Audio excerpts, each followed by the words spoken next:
আসসালামু আলাইকুম। আমরা আজকে খিদিরপাড়া ১ নং ওয়ার্ড খিদিরপাড়া জাগ্রত কল্যাণ সংগঠনের উদ্যোগে আজকে শীতার্তদের মাঝে এবং মাদ্রাসা ছাত্রদের মাঝে শীতবস্ত্র বিতরণ করেন।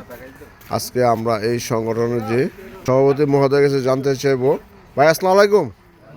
এই যে আজকে আপনাদের সংগঠনের পক্ষ থেকে শীতবস্ত্র বিতরণ করলেন এবং এই ওই উদ্দেশ্যে কিছু বলেন। আমাদের এলাকায় আমরা যারা শীতার্ত আছে তাদের এই প্রচুর শীতের ভিতরে এটা জাতীয় একটা উদ্যোগ। এই জন্য আমাদের সকল সদস্য এবং যারা উপদেষ্টা আছে, যারা দাতা আছে, তাদের সকলকে নিয়ে আমরা এই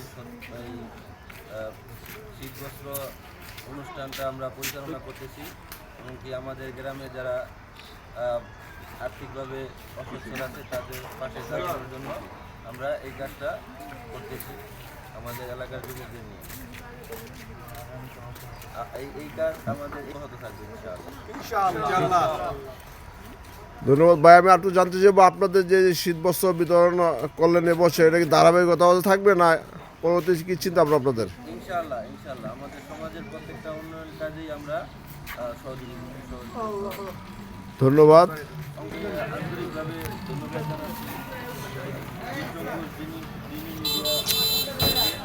যিনি অনেক কষ্ট করে আমাদের মাঝে আমাদের এই অনুষ্ঠান পরিচালনা করতে সহযোগিতা করছেন, হ্যাঁ, এবং প্রচার করছেন। তাকে আমার সংগঠনের পক্ষ থেকে অনেক অনেক ধন্যবাদ। ধন্যবাদ প্রিয় দর্শক। আমরা কিন্তু আজকে আপনাদের যে সরাসরি লাইভে এবং ভিডিওর মাধ্যমে আমরা দেখানোর চেষ্টা করলাম যে আজকে এই খিদিরপাড়া জাগ্রত কল্যাণ সংগঠনের পক্ষ থেকে শীতবস্ত্র বিতরণ অনুষ্ঠানে সবাইকে অনেক